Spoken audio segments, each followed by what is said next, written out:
Hello, ഇന്നത്തെ കഥയിലേക്ക് എല്ലാവർക്കും സ്വാഗതം. ചാനൽ ആദ്യമായിട്ട് കാണുന്നവരാണെങ്കിൽ ഒന്ന് സബ്സ്ക്രൈബ് ചെയ്തിട്ട് സപ്പോർട്ട് ചെയ്യണേ. അപ്പം ദേഷ്യത്തോടെ സച്ചി പറയുന്നുണ്ട്, നീ പോലീസിനെ വിളിക്കടാ.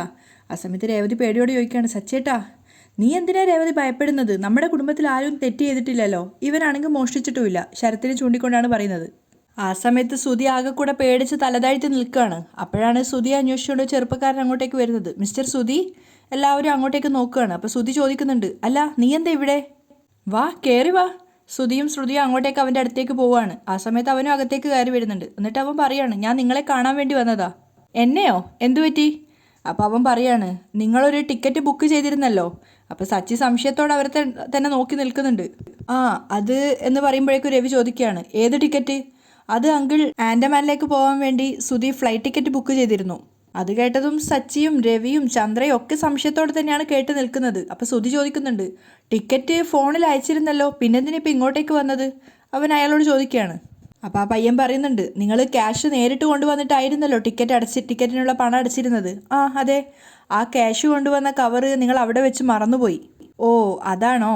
3000 രൂപയും നിങ്ങളുടെ ID പ്രൂഫും ഉണ്ട് എന്ന് പറഞ്ഞിട്ട് ആ പയ്യൻ ബാഗ് തുറന്നിട്ട് ശ്രുതി അവിടെ ഏൽപ്പിച്ച പണത്തിൻ്റെ കവർ തിരിച്ചു കൊടുക്കുകയാണ്. അത് കണ്ടത് സച്ചിക്ക് നല്ല സംശയമായിട്ട് തോന്നുന്നുണ്ടായിരുന്നു. അവൻ എല്ലാവരുടെയും മുഖത്തേക്ക് മാറി മാറി നോക്കുകയാണ്. പക്ഷെ ആർക്കും അതിലൊരു വലിയ സംശയകരമായിട്ടൊന്നും തോന്നിയിട്ടുണ്ടായിരുന്നില്ല. അപ്പം ശ്രുതിക്ക് ആ കവർ കൊടുത്ത സമയത്ത് ശ്രുതി പുഞ്ചിരിച്ചുകൊണ്ട് അത് വാങ്ങിച്ചിട്ട് പോക്കറ്റിൽ വെക്കാൻ വേണ്ടി ഒരുങ്ങാണ്. അപ്പോഴേക്കും എല്ലാവരും തള്ളി മാറ്റിക്കൊണ്ട് സച്ചി അങ്ങോട്ടേക്ക് വരുന്നുണ്ട്. ഡാ ആ കവറിങ് താടാ.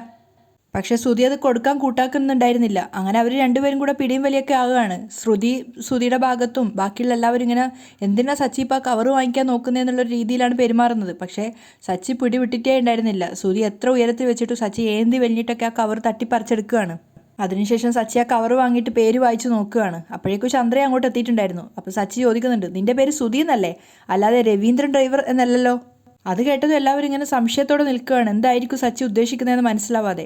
അപ്പോൾ സച്ചി ആ കവർ ഉയർത്തി കാണിച്ചിട്ട് രവീന്ദ്രനോട് ചോദിക്കുന്നുണ്ട്, അച്ഛാ ഈ കവർ എവിടെയെങ്കിലും കണ്ടതായിട്ട് ഓർമ്മയുണ്ടോ? എല്ലാവരും ആ കവർ ഇങ്ങനെ നോക്കുകയാണ്. അതിൻ്റെ മുകളിൽ ടു രവീന്ദ്രൻ എന്നാണ് എഴുതിയിട്ടുണ്ടായിരുന്നത്. ആ സമയത്ത് രവീന്ദ്രൻ ഇങ്ങനെ അത് ഓർത്തെടുക്കാൻ ശ്രമിക്കുകയാണ്. പക്ഷേ ശ്രുതിക്കാണെങ്കിലും ബാക്കിയുള്ളവർക്കാണെങ്കിലും പെട്ടെന്നൊന്നും ആർക്കും അത്ര ഓർമ്മ കിട്ടിയിട്ടില്ല. അപ്പോൾ എല്ലാവരും കേൾക്കാൻ വേണ്ടി സച്ചി പറഞ്ഞു കൊടുക്കുകയാണ്, മധുസൂദനൻ ഈ കവറിലാണ് അച്ഛന് ക്യാഷ് തന്നത്. അത് കേട്ടത് ശ്രുതി ശരിക്കും ഞെട്ടുകയാണ്. കാരണം അത്രയും വലിയൊരു മണ്ടത്തരം തൻ്റെ ഭാഗത്തുനിന്ന് സംഭവിച്ചല്ലോ എന്ന് ഓർത്തിട്ട്. ആ സമയത്ത് ചന്ദ്രക്കും ഒന്നും തിരിഞ്ഞിട്ടുന്നില്ല. അപ്പോൾ സച്ചി പറയുന്നുണ്ട്, മധുസൂദനൻ 1,00,000 രൂപ തന്നിട്ട് അച്ഛൻ അമ്മയെ ഏൽപ്പിച്ചില്ലേ, ആ കവറാ ഇത്. അത് കേട്ടതും ശ്രുതി ശരിക്കും ഞെട്ടുകയാണ്. കാരണം ഇത്രയും പേരുടെ മുന്നിൽ താൻ കള്ളനായി എന്നുള്ളത് അവന് മനസ്സിലായി. ചന്ദ്രക്കാണെങ്കിലും ആകെ ഞെട്ടിത്തരിപ്പുണ്ടാവുകയാണ്. ശ്രുതിയാണെങ്കിലും ഒക്കെ വിശ്വസിക്കാനാവാതെ ഇങ്ങനെ നിൽക്കുകയാണ്. ശ്രുതിയാണ് എടുത്തതെന്നുള്ളത് ഒരിക്കലും വിശ്വസിക്കാനാവാതെ. പക്ഷെ അതേസമയം രേവതിയും വീട്ടുകാരും ഇങ്ങനെയൊക്കെയാണ് സംഭവിച്ചത്, എന്നിട്ട് ഇത്രയും നേരം തങ്ങളെയാണല്ലോ കള്ളന്മാരെന്ന് പറഞ്ഞതെന്നുള്ളൊരു അവസ്ഥയിൽ കേട്ട് നിൽക്കുകയാണ്. ചുരുക്കി പറഞ്ഞാൽ എല്ലാവരും ഞെട്ടലും അതേസമയം ദേഷ്യമായിട്ട് നിൽക്കുകയാണ്, ശ്രുതി അടക്കം. അപ്പോൾ സച്ചി ചോദിക്കുന്നുണ്ട്, ഇതിൽ പരം ഇനി എന്ത് തെളിവ് വേണം? സച്ചി തിരിഞ്ഞ് ശ്രുതിയെ നോക്കിക്കൊണ്ട് ദേഷ്യത്തോടെ പറയാണ്, കള്ളം കപ്പലിൽ തന്നെ ഉണ്ടെന്ന് എനിക്ക് ഉറപ്പായിരുന്നു. ശ്രുതി ആകെ നാണം കെട്ടി ശ്രുതിയെ തന്നെ നോക്കി നിൽക്കുകയാണ്. അപ്പോൾ സച്ചി ശ്രുതിയോട് പറയുന്നുണ്ട്, എടാ സമ്മതിച്ചിരിക്കുന്നു നിന്നെ. ശ്രുതി വേർത്ത് വല്ലാണ്ടായിട്ടുണ്ടായിരുന്നു. അത് കഴിഞ്ഞ് സച്ചി രവീന്ദ്രനോട് പറയാണ്, അച്ഛാ 50ൻ്റെ കൂടെ ഈ ഒന്നും കൂടെ ചേർത്താൽ മതി. ഈ ഒന്നും കൂടെ ചേർത്ത് 51 ലക്ഷം ഈ മോഷ്ടാവ് അച്ഛന് തരാനുണ്ട്. ആ സമയത്ത് ചന്ദ്രക്ക് അതൊന്നും പറ്റുന്നുണ്ടായിരുന്നില്ല, ശ്രുതിയെക്കുറിച്ച് മോശമായിട്ട് സംസാരിക്കുന്നത്. അപ്പോൾ രേവതി ചോദിക്കുന്നുണ്ട്, അമ്മേ പോലീസിനെ വിളിക്കണമെന്ന് പറഞ്ഞിട്ടുണ്ടായിരുന്നല്ലോ, ഇപ്പോൾ വിളിക്കട്ടെ? ചന്ദ്ര തല താഴ്ത്തി നിൽക്കുകയാണ്. അത് കണ്ടിട്ട് ദേവു ചോദിക്കുന്നുണ്ട്, എന്താ ഇപ്പോൾ ഒന്നും മിണ്ടാതെ നിൽക്കുന്നേ? ഇത്രയും നേരം എന്തായിരുന്നു? ഇപ്പം ആ നാക്ക് എവിടെ പോയി? താഴെ വീണുപോയോ? പക്ഷെ ഒന്നിനും പ്രതികരിക്കാനാവാതെ തല താഴ്ത്തി നിൽക്കുകയാണ് ചന്ദ്ര. നാണക്കേട് കൊണ്ട് തോലുരിഞ്ഞു പോയിരുന്നൊരവസ്ഥയിലായിരുന്നു ചന്ദ്രയാണെങ്കിലും ശ്രുതിയാണെങ്കിലും ഒക്കെ ഉണ്ടായിരുന്നത്. മോഷണ കുടുംബമാണ് ഞങ്ങളുടേതെന്ന് നിങ്ങൾ പറഞ്ഞില്ലേ, ഇപ്പം ആ പേര് ചേരുക ഏത് കുടുംബത്തിനാണെന്ന് നിങ്ങൾക്ക് മനസ്സിലായില്ലേ? ദേവു തിരിച്ചു ചോദിക്കുകയാണ്. ആ സമയത്ത് ശരത്ത് പറയുന്നുണ്ട്, ഞാൻ ബൈക്ക് മോഷ്ടിച്ചു എന്നുള്ളത് സത്യ. ആ കാരണത്താലാ എൻ്റെ അച്ഛൻ മരിച്ചത്. അന്ന് തീരുമാനിച്ചതാ ഇനി ഞാൻ തെറ്റ് ചെയ്യില്ല എന്ന്. അതിനുശേഷം ഇന്നേ വരെ ഞാൻ മറ്റുള്ളവരുടേതായിട്ടുള്ള ഒന്നും എടുത്തിട്ടില്ല. ചന്ദ്രയുടെയും ശ്രുതിയുടെയും ശ്രുതിയുടെയും ഒക്കെ നാവ് താണു പോയിട്ടുണ്ടായിരുന്നു. എല്ലാവരും ഇങ്ങനെ തലയും താഴ്ത്തി നിൽക്കുകയാണ്. ആ സമയത്ത് ലക്ഷ്മി ചോദിക്കുന്നുണ്ട്, പാവങ്ങളായതുകൊണ്ട് എന്തും പറയാനാണോ ചന്ദ്രേ? നല്ല രീതിയിൽ തന്നെയാ ഞാൻ എൻ്റെ മക്കളെ വളർത്തിയത്. ദിവസം മുഴുവൻ പൂക്കടയിൽ നിന്ന് ജോലി ചെയ്യും. അതിൻ്റെ അസുഖങ്ങളൊക്കെയുണ്ട്. ആ വേദന സഹിക്കുമ്പോഴും ആരുടെ മുമ്പിലും കൈനീട്ടിയിട്ടില്ല. എന്നിട്ട് വേണ്ടേ മോഷ്ടിക്കാൻ? ഞാൻ എൻ്റെ മക്കളെ അങ്ങനെ പഠിപ്പിച്ചിട്ടില്ല. പക്ഷേ നീ പഠിപ്പിച്ചു.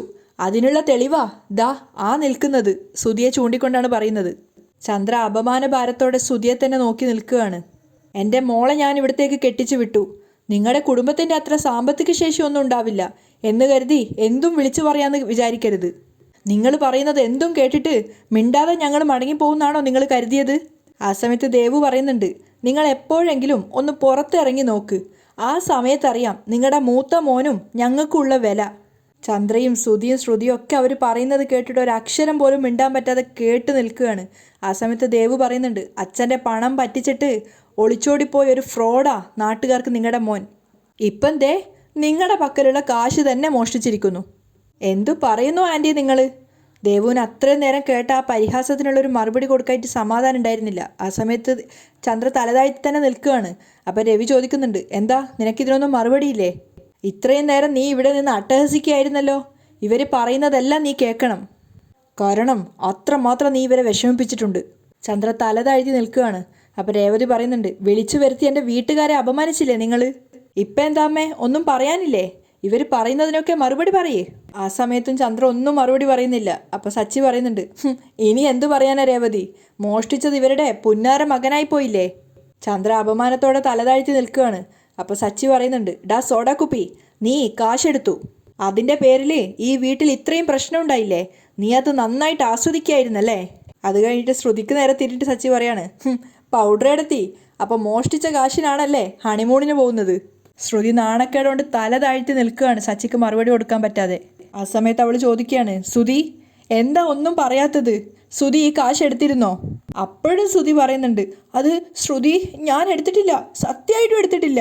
അത് കേട്ടതും ചന്ദ്രക്കടക്കം ദേഷ്യം വരുന്നുണ്ടായിരുന്നു സത്യം പറഞ്ഞാൽ. അപ്പോഴും ശ്രുതി ഇങ്ങനെ പ്രസംഗിച്ചുകൊണ്ടിരിക്കുകയാണ്, ഇത് ഞാൻ എടുത്തതല്ല, എങ്ങനെ വന്നു എന്ന് എനിക്കറിയില്ല. അപ്പോഴേക്കും രവി അങ്ങോട്ട് വേഗം കയറി വരികയാണ്. എൻ്റെ സച്ചിയെയും ചന്ദ്രയും പിടിച്ച് മാറ്റിയിട്ട് പറയാണ്, നീ ഒന്ന് അങ്ങോട്ട് മാറിയെന്ന് പറഞ്ഞിട്ട് ശ്രുതിയുടെ കവിളത്ത് നോക്കി ഒന്ന് പൊട്ടിച്ചു കൊടുക്കുന്നുണ്ട്. അപ്പോഴേക്കും രവിയെ ചന്ദ്രയും അതുപോലെ ശ്രുതിയും തടഞ്ഞു മാറ്റി വെക്കുകയാണ്. അപ്പോഴും ശ്രുതി ഇങ്ങനെ പുലമ്പിക്കൊണ്ടിരിക്കുന്നുണ്ട്, അച്ഛാ ഞാനല്ല, ഞാൻ പറയുന്നതൊന്ന് കേൾക്ക്, എന്നെ ഒന്നും ചെയ്യരുത്. അപ്പോൾ രവി പറയുന്നുണ്ട്, കൊള്ളം പറയുന്നോടാ, പിന്നെ എങ്ങനെ ഈ കാശ് ഇവിടെ വന്നേ? അമ്മേ. ശ്രുതി ആകെ അവസാനത്തെ പ്രതീക്ഷയോളം അമ്മയോട് വിളിക്കുകയാണ്. അപ്പോഴേക്കും ചന്ദ്ര തൻ്റെ അഭിനയം തുടങ്ങുന്നുണ്ട്. തലക്കൊക്കെ അടിച്ചിട്ട് ഇങ്ങനെ പറയാണ്, അയ്യോ ഞാൻ എന്താ ഇപ്പം ഇങ്ങനെ? അപ്പോഴേക്കും എല്ലാവരും ചന്ദ്രയെ നോക്കുന്ന തിരക്കിലായി. അപ്പോൾ ചന്ദ്ര ഇങ്ങനെ സ്വയം പുലമ്പിക്കൊണ്ടിരിക്കുകയാണ്. ഓരോരോ പ്രശ്നങ്ങൾ തലക്കകത്ത് വന്നപ്പോൾ ഞാൻ എല്ലാം മറക്കുകയാണല്ലോ. എനിക്ക് എന്താ പറ്റിയത്? അയ്യോ ദൈവമേ, ഞാൻ എന്താ ഇങ്ങനെ മറന്നുപോയത്? ഞാൻ തന്നെയാ ടിക്കറ്റ് എടുക്കാൻ ഇവൻ്റെ കയ്യിൽ കാശ് കൊടുത്തത്. ചന്ദ്ര പറഞ്ഞു കേട്ടതും എല്ലാവരും ഒരുപോലെ ഞെട്ടി നിൽക്കുകയാണ്, ശ്രുതി അടക്കം. അപ്പോൾ ചന്ദ്ര പറയുന്നുണ്ട്, ഞാനത് മറന്നുപോയി. അയ്യോ എൻ്റെ ഒരു സൈഡിൽ തലവേദന വരുമ്പോൾ എപ്പോഴും ഇങ്ങനെയാ, ഞാൻ എല്ലാം മറന്നുപോകും. അയ്യോ എൻ്റെ തെറ്റ് തന്നെയാ, ഞാനാ 1,00,000 രൂപ ഇവന് കൊടുത്തത്, ഞാനത് മറന്നുപോയി. സച്ചിക്ക് വേഗം തന്നെ മനസ്സിലായി ഇതൊക്കെ ചന്ദ്രയുടെ അടവാന്നുള്ളത്. ഇവൻ കാശ് മോഷ്ടിച്ചതല്ല, ഞാൻ കൊടുത്തതാ അവന്. ആണോ ശ്രുതി? ശ്രുതി ചോദിക്കുകയാണ്. അപ്പം ശ്രുതി ഇങ്ങനെ വെറുതെ പുഞ്ചിരിക്കുകയാണ്. അമ്മയുടെ ഐഡിയ കണ്ടിട്ട് അവനൊരു സമാധാനമായി. അപ്പോൾ സച്ചി പറയുന്നുണ്ട്, ഈ അഭിനയത്തിന് ഒരു അവാർഡ് കൊടുക്കണം. എന്താ അഭിനയം, എന്താ അഭിനയം. അപ്പം ചന്ദ്ര പറയുന്നുണ്ട്, ഇത് അഭിനയമൊന്നും അല്ല, സത്യമായി ഞാൻ പറഞ്ഞത്. അപ്പോൾ നീ ഇവന് കാശ് കൊടുത്തതാണോ? രവി ചോദിക്കുന്നുണ്ട്. അതെ, ശമ്പളം വരാൻ വൈകുമെന്ന് പറഞ്ഞപ്പോൾ, ഫ്ലൈറ്റ് ടിക്കറ്റിന് കാശില്ല എന്ന് പറഞ്ഞപ്പോൾ ഞാൻ കൊടുത്തതാ, പക്ഷെ ഞാനതങ്ങ് മറന്നു. എല്ലാവരും കേട്ടത് വിശ്വസിക്കാനാവാതെ നിൽക്കുകയാണ്. അപ്പോൾ ചന്ദ്ര ശ്രുതിയോട് പറയുന്നുണ്ട്, നിനക്ക് പറയായിരുന്നല്ലോ ഞാൻ തന്നതാണെന്ന്. അത് അമ്മേ, ഞാൻ കരുതി അമ്മ തന്നത് വേറെ കാശാണെന്ന്. അയ്യോ എനിക്ക് തെറ്റുപറ്റിപ്പോയതാ, ഞാൻ വെറുതെ രേവതിയുടെ അനിയനെ സംശയിച്ചു. ചന്ദ്ര അഭിനയിക്കുകയാണ്. അപ്പം രവി പറയുന്നുണ്ട്, നീ ചെയ്തത് ശരിയാണോ ചന്ദ്രേ? ആവശ്യമില്ലാതെ നീ ആ പാവത്തിനെ അപമാനിച്ചില്ലേ? അവനെ നീ കള്ളാന്ന് വിളിച്ചില്ലേ? ഞാൻ പറഞ്ഞില്ലേ എനിക്ക് തെറ്റുപറ്റിപ്പോയി, ഞാൻ അവരോട് അങ്ങനെ പെരുമാറരുതായിരുന്നു. തെറ്റുപറ്റിയെന്ന് നിനക്ക് ബോധ്യമായ സ്ഥിതിക്ക് നീ അവരോട് ക്ഷമ ചോദിക്ക്. രവി പറഞ്ഞത് കേട്ട് ചന്ദ്ര ശരിക്കും ഒന്ന് ഞെട്ടി. അവർ ദയനീയമായിട്ട് രവിയെ നോക്കുകയാണ്. പക്ഷെ രവി പിന്നോട്ടില്ല. അപ്പോൾ അത് കഴിഞ്ഞിട്ട് നേരെ ശ്രുതിയെ നോക്കുകയാണ്. ഞാൻ ചെയ്യേണ്ട ഒരു അവസ്ഥ ഗതികേട് നോക്കുന്നുള്ള അർത്ഥത്തിൽ. എന്നിട്ടും പോവാതെ നിൽക്കുന്നതോടൊപ്പം രവി പറയുന്നുണ്ട്, എന്താ ചന്ദ്ര ഇങ്ങനെ നോക്കുന്നേ? ഞാൻ പറഞ്ഞത് കേട്ടില്ലേ, അവരോട് പോയി മാപ്പ് ചോദിക്കാൻ. അതെ അതെ, രവിയേട്ടൻ പറഞ്ഞത് ശരിയാ, ഞാൻ പോയി ക്ഷമ ചോദിക്കാം. ഞാൻ തെറ്റ് ചെയ്തല്ലോ, അതുകൊണ്ട് ഞാൻ ക്ഷമ ചോദിക്കാം. മാപ്പ് ചോദിക്ക്. അങ്ങനെ ചന്ദ്ര മനസ്സില്ലാ മനസ്സോടെ രേവതിക്കും കുടുംബത്തിനും നേരെ തിരിഞ്ഞിട്ട് പറയാണ്, എല്ലാവരും എന്നോട് ക്ഷമിക്കണം, മാപ്പ് തരണം. ഞാൻ അറിയാതെ പറഞ്ഞു പോയതാ. എനിക്ക് ഇടയ്ക്കിടെ പല കാര്യങ്ങളും ഇങ്ങനെ മറന്നു പോവാറുണ്ട്. നിങ്ങൾ എന്നോട് ക്ഷമിക്കണം. മോനെ ശരത്തെ, നീ എന്നോട് ക്ഷമിക്ക്, അറിയാതെ പറഞ്ഞു പോയതാ. രേവതി ക്ഷമിക്ക്, നീ ഒന്നും മനസ്സിൽ വെച്ചേക്കല്ലേ. അവരുടെ ആ ഒരു ക്ഷമ പറച്ചിൽ കണ്ടപ്പോൾ സച്ചി കൈകൊട്ടുകയാണ് കളിയാക്കിയിട്ട്. എന്താ ഒരു അഭിനയം! അമ്മയ്ക്ക് നാടകത്തിനും സിനിമയിലൊക്കെ അഭിനയിച്ചൂടെ? അപ്പം രവി പറയുന്നുണ്ട്, വിട്ടേക്ക് സച്ചി, അവൾ എല്ലാവരോടും ക്ഷമ ചോദിച്ചില്ലേ, അവൾ മറന്നുപോയത് തന്നെ ആയിരിക്കും. അതിനുശേഷം അയാൾ രേവതിയുടെ അമ്മയോടൊക്കെ ആയിട്ട് പറയാണ്, അവൾക്കൊരു തെറ്റ് പറ്റിയതാ, അതിന് അവൾ ക്ഷമയും പറഞ്ഞു.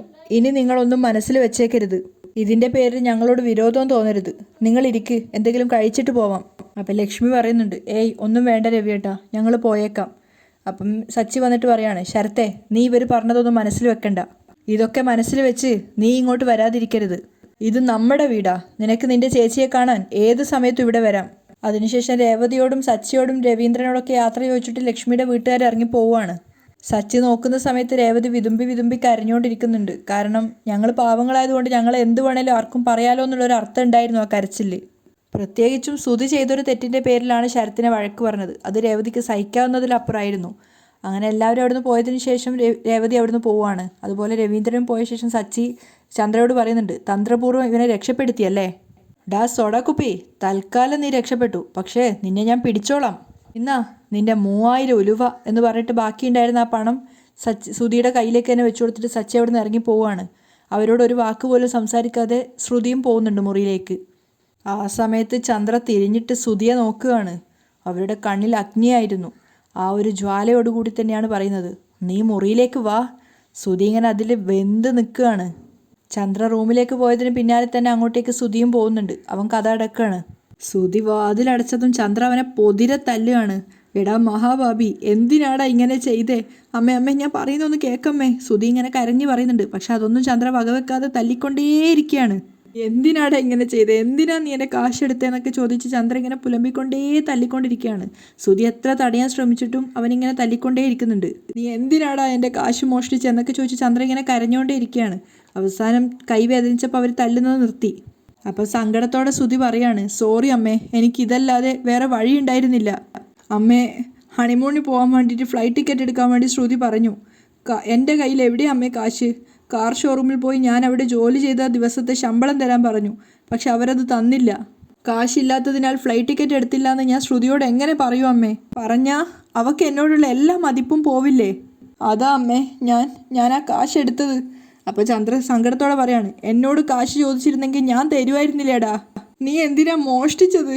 ഇപ്പം നോക്ക്, നമ്മളെക്കാളും എത്രയോ താഴെയുള്ള ആ ദരിദ്രവാസികളുടെ മുന്നിൽ ഞാൻ തലകുനിച്ച് നിൽക്കേണ്ടി വന്നു. ചന്ദ്ര പൊട്ടി കരയാണ്. മാപ്പ് പറയേണ്ടി വന്നു എനിക്ക്. അവരുടെ മുൻപിൽ എൻ്റെ മാനം പോയി. അമ്മേ, ഇങ്ങനെയൊക്കെ സംഭവിക്കുമെന്ന് ഞാൻ കരുതിയില്ല അമ്മേ.